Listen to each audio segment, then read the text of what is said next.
الحمد لله نحمده ونستعينه ونستغفره ونؤمن به ونتوكل عليه ونعوذ بالله من شرور أنفسنا ومن سيئات أعمالنا من يهده الله فلا مضل له ومن يضلله فلا هادي له أشهد أن لا إله إلا الله وحده لا شريك له وأشهد أن سيدنا ومولانا محمدا عبده ورسوله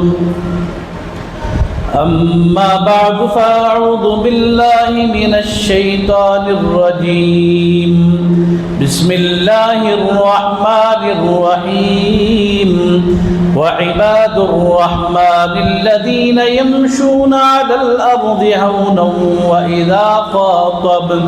وإذا خاطبهم الجاهلون قالوا سلاما والذين يبيتون لربهم سجدا وقياما صدق الله العظيم.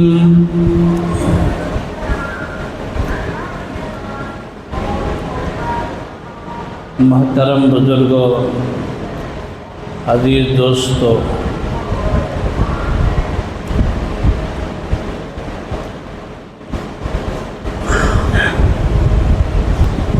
اللہ تبارک و تعالیٰ نے قرآن پاک کی اس آیت میں عباد الرحمن کی پہچان کرا رہے ہیں.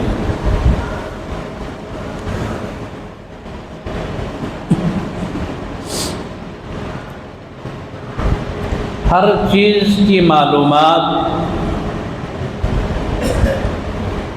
اسی فیلڈ کے آدمی سے ہوتی ہے. دودھ کی پہچان دودھ والے سے پوچھو، عطر کی پہچان عطر والے سے پوچھو، کپڑے کی پہچان کپڑے والے سے پوچھو. ہر فیلڈ کا جو ماہر ہوتا ہے اس کے سلسلے میں بہت سارا علم اس کے لیے ہوتا ہے. اب رحمان کے بارے میں معلوم کرنا چاہتے ہیں تو کس سے پوچھیں؟ خود قرآن نے فرمایا الرحمن فاسأل به خبیرا. رحمان کے بارے میں، اللہ کے بارے میں اگر معلوم کرنا چاہتے ہو، الرحمن فاسأل به خبیرا، رحمان کی جو خبر رکھتے ہیں ان کو پوچھو. جن کو رحمان کی خبر ہے ان کے پاس بیٹھو، ان کے مجالس میں بیٹھو، ان کے پاس اٹھنا بیٹھنا کرو، پھر پوچھو ان سے کہ رحمان کون ہے. پھر وہ بتائیں گے رحمان کون ہے اور عباد الرحمن کون ہے. یہاں پر اللہ تبارک و تعالیٰ نے صاف صاف ارشاد فرمایا عباد الرحمن، اللہ کے بندے، رحمان کے بندے. عباد جمع ہے عبدن کی. رحمان کے بندے اللہ تبارک و تعالیٰ کا ایک نام ذاتی ہے، وہ اللہ. اس کے علاوہ 99 صفاتی نام ہیں. رحمان ہے، رحیم ہے، علیم ہے، سلام ہے، قدوس ہے، مؤمن ہے، مہیمن ہے، جبار ہے، قہار ہے، فتاح ہے، عزیز ہے. جتنے بھی نام ہیں یہ صفاتی ہے. لیکن اللہ اس کا ذاتی نام ہے۔ یہاں پر اللہ تبارک و تعالیٰ پہچان کے لیے، معرفت کے لیے جس نام کا انتخاب فرمایا، یہ نام بھی بڑا عجیب ہے، عباد الرحمن، رحمان کے بندے۔ یہ ایسا لفظ ہے رحمان، اس کا سہارا نہ ہوتا، رات میں گناہ کرتے، دن کا سورج طلوع ہونے سے پہلے پہلے شکل اللہ کتے اور سوروں کی شکل سے بدل دیتا۔ جس طرح بنی اسرائیل کے بعض قوموں پر عذاب آیا، گناہ پر گناہ کرتے رہے، اللہ تبارک و تعالیٰ نے مہلت عطا فرمائی اور اللہ نے فرمایا توبہ کر لو، توبوا الی اللہ، اللہ کی بارگاہ میں توبہ کرو، پکارو اللہ کو، لیکن گناہ پر گناہ ہوتے رہے۔ اللہ تبارک و تعالیٰ نے مہلت دی، چھوٹ دی، اللہ تبارک و تعالیٰ نے چھوڑا ان کو ان کے راستے پر، اور بار بار وارن کرتے رہے، بار بار اللہ تبارک و تعالیٰ نے قرآن کے ذریعے سے، پیغمبروں کے ذریعے سے، نبیوں کے ذریعے سے، رسولوں کے ذریعے سے صدا لگا دی۔ نبی کی زبان بولتی ہے، نبی کی زبان پر اللہ کا حکم بولتا ہے، پیغمبر کی زبان بولتی ہے، لیکن پیغمبر کی زبان پر خدا کا حکم بولتا ہے۔ پیغمبروں کا سلسلہ ختم ہوا، نیک صالح لوگ بولتے ہیں، صالحین کی زبان پر خدا کا حکم ہوتا ہے۔ اپنی مرضی سے کوئی کچھ نہیں کر سکتا، اپنی مرضیات سے کچھ بھی نہیں ہو سکتا۔ اگر اپنی مرضی سے کچھ ہو سکتا تو ہر شخص کے دل میں تمنا ہے، شداد کو جتنی دولت ملی اس سے زیادہ دولت مجھے مل جائے، شداد کا جو بنگلہ تھا اس سے بڑا بنگلہ میرا ہو جائے، شداد کے پاس جتنی دولت تھی اتنی بڑی دولت میری بھی ہو جائے۔ ہر شخص کے دل میں تمنا، ہر شخص کے دل میں آرزو، لیکن یہ ہو نہیں سکتا۔ وما تشاءون الا ان یشاء اللہ، اللہ جو چاہتے ہیں وہ ہوتا ہے، بندوں کے چاہنے کے مطابق کچھ بھی نہیں ہوتا۔ بندوں کے چاہنے کے مطابق کب ہوتا ہے؟ یہ آنکھ بند ہو جائے، یہ جو مجازی آنکھ ہے یہ آنکھ بند ہو جائے، پھر حقیقی آنکھ کھلے، یہ فانی دنیا کو ختم کر کے چلا جائے، ابدی دنیا کے اندر قدم رکھ دے، پھر اللہ فیصلہ کر دے، اللہ رحم فرما دے، اللہ کرم فرما دے، اللہ سلامتی کے فیصلے فرما دے، اللہ اپنے فضل سے کسی کو جنت میں بھیج دے، پھر جنت میں جانے کے بعد بندہ جو چاہتا ہے اس طرح کا نظام وہاں ہے۔ اصل میں انسان آیا کہاں سے ہے؟ انسان آیا جنت سے ہے۔ آدم علیہ السلام کہاں سے اتارے گئے؟ جنت کے اندر آدم علیہ السلام تھے، حکم تھا اللہ کا، آدم سب کچھ کرو، دیکھو یہ پھل نہیں کھانا، وہ بھی اللہ کی مرضی تھی، اللہ کی مرضی کے بغیر کچھ بھی نہیں ہوتا۔ اللہ تعالیٰ دنیا آباد کرنا چاہتے تھے، اس کے بندوں کو وجود میں لانا چاہتے تھے، یہ کائنات کو سجانا چاہتے تھے، اور دنیا کے اندر انسانیت کا سلسلہ چلانا چاہتے تھے۔ انسانیت نے جہاں فرعون، حامان، شداد، ابی بن خلف، ابو جہل جیسے کمبخت پیدا ہوئے ہیں، تو پھر اسی انسانیت کی کڑی میں آدم علیہ السلام، نوح علیہ السلام، ابراہیم علیہ السلام، اسماعیل علیہ السلام، شیث علیہ السلام، شعیب علیہ السلام، آخر میں آ کر حضرت جناب محمد الرسول اللہ صلی اللہ تعالیٰ علیہ وسلم جیسے مقدس ہستیوں کی بھی ایک کڑی چلی ہے۔ حضور کے وصال کے بعد نبی کے صدقے سے، نبی کے طفیل سے ابو بکر کا سلسلہ چلا، عمر فاروق کا سلسلہ چلا، حضرت علی مرتضیٰ کا سلسلہ چلا، حضرت عثمان غنی کا سلسلہ چلا، حضرت خالد بن ولید جیسے انسان پیدا ہوئے، حضرت ابو عبیدہ بن جراح جیسے پیدا ہوئے، حضرت انس بن مالک جیسے پیدا ہوئے، حضرت حنظلہ جیسے پیدا ہوئے۔ کیسے کیسے لوگوں کی کڑی نہیں چلی، انہوں نے جو پہچانا وہ صرف اللہ کی پہچان کے ساتھ زندگی گزارتی۔ نبیوں کا مشن کیا ہے، نبوت کا طریقہ کیا ہے، نبوت کی دعوت کیوں چلی ہے؟ نبوت کی دعوت جو چلی ہے وہ اسی لیے چلی ہے رحمان کے بندوں کو رحمان تک جوڑ دے۔ اللہ کے بندے اللہ سے دور ہیں، اللہ کے احکامات سے دور ہے، اللہ کے گھر سے دور ہے، اللہ کی معرفت سے دور ہے، اللہ کی پہچان سے دور ہے۔ پیغمبروں کا مشن یہ تھا جو بندے ذات خداوندی سے کٹے ہوئے ہیں ان کو اللہ سے جوڑ دے۔ آدم علیہ السلام اسی لیے آئے تھے، اللہ تعالیٰ نے جنت سجائی، جنت بنا کر آدم علیہ السلام کو دنیا کے اندر بھیجا، ایک سلسلہ چلایا ہے اللہ نے۔ یہ بھی اللہ کی مرضی، اللہ کی مشیت ہے۔ خدا کی مشیت کے بغیر، اللہ کی مرضی کے بغیر دنیا کے اندر کچھ بھی نہیں ہو سکتا۔ درمیان میں تھوڑا میں ایک بات بتا دینا مناسب سمجھتا ہوں۔ آج سرزمین ہندوستان پر طرح طرح کے حالات نظر آ رہے ہیں۔ کہیں وقت امینڈمنٹ بل کا مسئلہ کھڑا ہوا، کہیں ہمارے مساجد کا تحفظ نہیں۔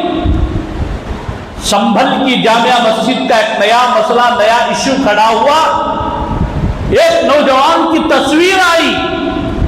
یقیناً میرے خدا کا قرآن سچا ہے، میرے اللہ کا فرمان 100% سچا ہے۔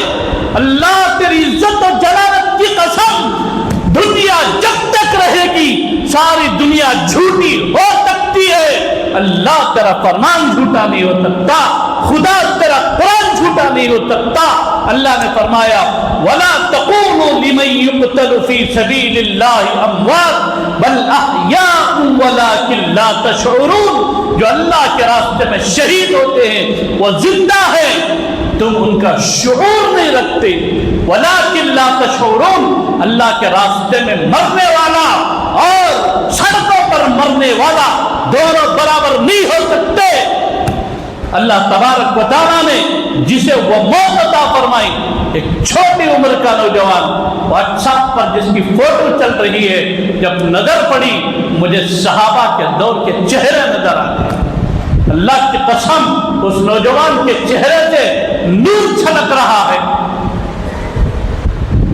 شہادت ہو گئی ہے، کفن پہنا کر رکھ دیا گیا ہے، ہونٹوں پر مسکراہٹ ہے، دانت کھلے ہوئے مسکراہٹ ہے۔ کیا دنیا سمجھے گی؟ کافروں کا چھوڑو، ان کو نہ قرآن معلوم ہے، ان کو نہ نبی علیہ السلام کی سیرت و سنت معلوم ہے، نہ اللہ کی پہچان ہے۔ ارے آج ہم مسلمان بھی یہ گہرائی تک پہنچنے کے لیے تیار نہیں ہیں، ہمیں خود معلوم نہیں ہے۔ بار بار دیکھتا رہا اس نوجوان کے چہرے کو، بالکل چہرے پر مسکراہٹ ہے۔ میں فون نہیں لے کر آیا ورنہ میں آپ کو یہاں پبلک میں دکھا دیتا، کیا چہرہ ماشاءاللہ کھلا ہوا ہے۔ بہت سارے مرتبہ ہم سوچتے ہیں حالات نازک ہیں، اب کیا ہوگا، اب کیوں کر ہوگا؟ اگر کسی کے دل میں رائی کے دانے کے برابر بھی آ گیا، اب کیا ہوگا، کیوں کر ہوگا؟ اب ہمارے مساجد کی بقا ہوگی یا نہیں ہوگی؟ اب ہمارے مساجد بچیں گے یا نہیں بچیں گے؟ اب ہمارے علماء بچیں گے یا نہیں بچیں گے؟ اب ہمارے صلحاء کی بقا ہوگی یا نہیں ہوگی؟ اگر کوئی وہ سوچتا ہے تو وہ کفر کے ایک درجے میں کھڑا ہو گیا، اس لیے کہ اس کا یقین اللہ سے ہٹ گیا۔ یہ کون سے حالات ہیں؟ اس سے پہلے جو حالات آئے اس امت پر، انسانیت پر جو حالات آئے ہیں، کیا فرعون سے بھی بڑا کوئی ظالم ہے؟ کیا نمرود سے بھی بڑا کوئی ظالم ہے؟ حضور نبی پاک صلی اللہ تعالیٰ علیہ وسلم کا جو دور گزرا، حضور کی جو مکی زندگی گزری، آپ مکی زندگی کے وہ زاویے اٹھا کر دیکھ لیجئے، مکی زندگی کے وہ حالات اٹھا کر دیکھ لیجئے۔ شیب ابی طالب نے میرے پیغمبر اندر محبوس ہے، حضور کے ساتھ نبی کے صحابہ ہیں، کھانے کے لیے کھانا میسر نہیں، پتے چبا کر کھا کر زندگی بسر کر رہے ہیں۔ کیا حالات اسی طرح رہ گئے؟ تاریخ نے رقم کر دیا، دین کے لیے ضرورت پڑے گی شیب ابی طالب کی، تو پھر ہر مسلمان کے لیے سر بکفن ہو کر ہر طرح سے دین کی حفاظت کے لیے تیار رہنے کی ضرورت پڑتی ہے، پڑے گی۔ آج ہمارا نوجوان ٹک ٹاک سے باہر نکلنے کے لیے تیار نہیں، آج ہمارا نوجوان فیس بک سے باہر نکلنے کے لیے تیار نہیں، آج ہمارا نوجوان یوٹیوب سے باہر نکلنے کے لیے تیار نہیں، آج ہمارا نوجوان سوشل میڈیا کی دنیا سے باہر نکلنے کے لیے تیار نہیں۔ اب کس سے امید رکھیں؟ کیا اس قوم کے اندر اب کسی خالد بن ولید کی ہم امید رکھ سکتے ہیں؟ کیا اس قوم کے اندر اب ہم کسی ٹیپو سلطان کی امید رکھ سکتے ہیں؟ کیا اس قوم کے اندر اب ہم کسی عبید اللہ ابن جراح کی امید رکھ سکتے ہیں؟ کیا اس قوم کے اندر اب ہم کسی محمد بن قاسم کی امید رکھ سکتے ہیں؟ ہاں ہو سکتا ہے۔ ایسی مائیں تیار کرو، ایسی بچیاں تیار کرو امت کے اندر، ان کے دامن پاک ہو، وہ تقوی سے لبریز ہو، ان کا دماغ پاک ہو، ان کا دل پاک ہو، فاطمہ جیسی حیا ہو، فاطمہ جیسا چہرہ ہو، فاطمہ جیسی رضا ہو، عائشہ کا حلم ہو۔ پھر دیکھو ان کی گودوں سے محمد بن قاسم پیدا نہ ہو تو پھر دیکھ لینا۔ سب سے بڑا مسئلہ، سب سے بڑا المیہ یہ ہے کہ آج ہم نے اپنی بچیوں کی تربیت چھوڑ دی، ہم نے بچیوں کی تربیت پر فوکس نہیں کیا۔ جو تربیت کرنا چاہیے تھا وہ نہیں کر پائے۔ جب تک تربیت ہوتی رہی ان ماؤں کی گودوں سے محمد بن قاسم، محمد بن موسیٰ الخوارزمی، خالد بن ولید، یہی لوگ آسمان سے نہیں ٹپکے تھے۔ یہ جو جرنیل صحابہ ہیں جنہوں نے دین کی حفاظت کی ہے، جنہوں نے اسلام کی حفاظت کی ہے، جنہوں نے حضرت محمد رسول اللہ صلی اللہ علیہ وسلم کے طور طریقوں کی حفاظت کی ہے، یہ آسمان سے نہیں ٹپکے تھے، یہ زمین سے اٹھ کر نہیں آئے تھے، یہ بھی کسی ماں کے پیٹ سے پیدا ہوئے ہیں، یہ بھی کسی عورت کے پیٹ سے پیدا ہوئے ہیں۔ پھر کون سی وہ مائیں تھی جن کے گودوں میں بچے پلے ہیں؟ کون وہ مائیں تھی جن کا دودھ پی کر یہ پلے بڑے ہیں؟ پھر امت کے لیے ضرورت پڑی ہے، ہاتھ میں قلم لینے کی ضرورت پڑی، قلم اٹھائے ہیں، ہاتھ میں کتاب لینے کی ضرورت پڑی تو کتاب اٹھائے ہیں، سر پر کفن باندھنے کی ضرورت پڑی تو سر پر کفن باندھے۔ کتنے لوگوں کی تاریخ بتاؤں، کتنے لوگوں کے حالات بتاؤں؟ اس امت کے اندر اللہ تبارک و تعالیٰ نے وہ ستارے چمکائے ہیں، اس امت کے اندر اللہ تبارک و تعالیٰ نے وہ لوگ پچھلی پرانی صدیوں کا چھوڑو، بڑے دور کا چھوڑو، حالیہ اس صدی کی بات، اس صدی کے اندر امت کے اندر ایک دور ایسا آیا مسلمان کلمہ نہیں جانتے تھے، قرآن دور کی بات، اسلام دور کی بات، مسلمان کلمہ نہیں جانتے تھے۔ اس ملک کی بات کر رہا ہوں، جس ملک کے اندر ہم ہیں، میں اس ملک کی بات کر رہا ہوں۔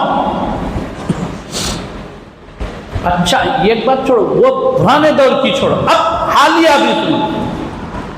تھوڑا خریہ جات میں جاؤ، چھوٹے چھوٹے جو قریے ہیں نا، ان قریوں میں جاؤ، امت کے احوال پر غور و فکر کرو۔ یہ جو جماعتوں کا چلنا ہے، یہ نکلنا ہے، یہ تقریباً 80% کور کیا ہوا ہے۔ اللہ جزائے خیر عطا فرمائے حضرت جی مولانا الیاس صاحب رحمۃ اللہ علیہ۔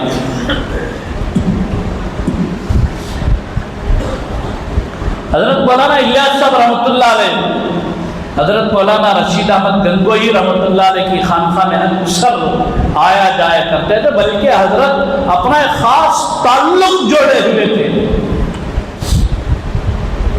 حضرت ذکر میں بیٹھتے، حضرت مولانا الیاس صاحب رحمۃ اللہ علیہ بھی ذکر میں بیٹھتے۔ ایک موقع پر حضرت مولانا رشید احمد گنگوہی رحمۃ اللہ علیہ سے فرمایا، حضرت میں جب ذکر میں بیٹھتا ہوں چند دنوں سے میری ایک جو کیفیت ہے، یہ کیفیت میں کچھ الگ محسوس کر رہا ہوں۔ حضرت مولانا رشید احمد گنگوہی رحمۃ اللہ علیہ کوئی معمولی انسان نہیں تھے، قطب العالم تھے، بہت معرفت، علم، گہرائی و گہرائی۔ جب حضرت مولانا الیاس صاحب رحمۃ اللہ علیہ نے فرمایا کہ حضرت جب میں ذکر میں بیٹھتا ہوں آپ کے ساتھ میرا پورا جسم وزن سا لگتا ہے، میرے اور آپ کے جیسا رہتا تو کیا بول ڈالتے ہیں؟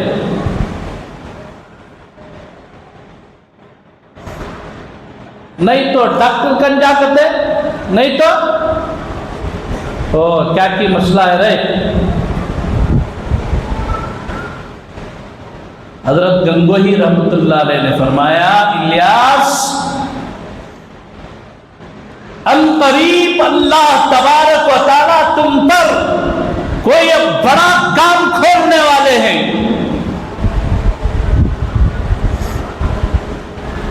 ذکر میں بیٹھنا، ثقل محسوس کرنا، بوجھ محسوس کرنا کیا ہے؟ اِنَّا سَنُلْقِي عَلَيْكَ قَوْلًا ثَقِيلًا ان ناشئۃ اللیل ہی اشد وطئا واقوم قیلا۔ یہ ثقل، یہ بوجھ محسوس ہو رہا تھا۔ حضرت گنگوہی نے اس آیت سے تعبیر نکال کر فرمایا، دین محمد رسول اللہ صلی اللہ تعالیٰ علیہ وسلم کی آبیاری کے لیے اللہ تبارک و تعالیٰ ایک بڑے کام کے لیے چننے والے، اور دعوت و تبلیغ کا یہ طرز، یہ طریقہ نہ حضرت گنگوہی نے بتایا اور نہ ہی حضرت جی مولانا الیاس صاحب رحمۃ اللہ علیہ پر اشکارا ہوا۔ ایک تعبیر تھی، بتا دی، بیان کر دی، بات ختم۔ لیکن امت کے حالات، امت کا درد، امت کی فکر، امت کا کڑھن جب بڑھتا گیا تو پھر اللہ تبارک و تعالیٰ نے حضرت جی مولانا الیاس رحمۃ اللہ علیہ پر یہ ترکیب کھولی۔ میں آپ کو دو بزرگوں کی تاریخ بتاتا ہوں، تھوڑا غور سے سنیں اس چیز کو۔ تو یہ جو دعوت و تبلیغ کا نظام ہے اللہ تبارک و تعالیٰ نے کھولا۔ کب کھلا یہ؟ اب آؤ سیدھا ذرا وہاں دیں گے غار ہرا کو۔ نبی کریم صلی اللہ تعالیٰ علیہ وسلم غار ہرا میں بیٹھے۔ اب عرب کے جو حالات تھے، شراب پینا، جوا کھیلنا، زنا کرنا، چھوٹی بچوں کو درگور کر دینا، زندہ دفن کر دینا، یہ ساری چیزیں عرب کے ماحول میں تھی۔ پیغمبر کی طبیعت کے اندر کڑھن ہو رہی تھی، تکلیف ہو رہی تھی۔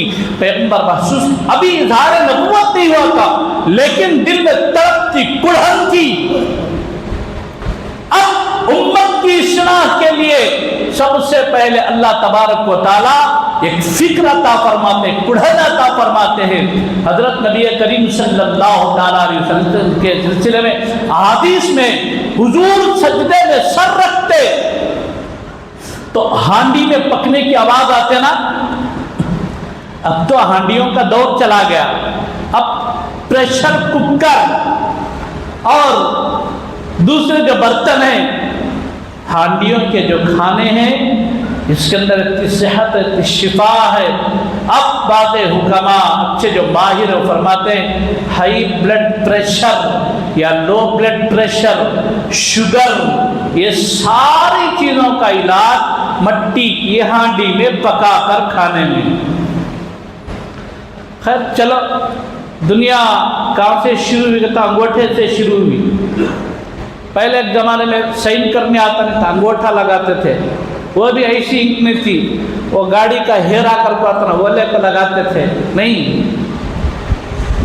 انگوٹھے سے شروع ہوئی،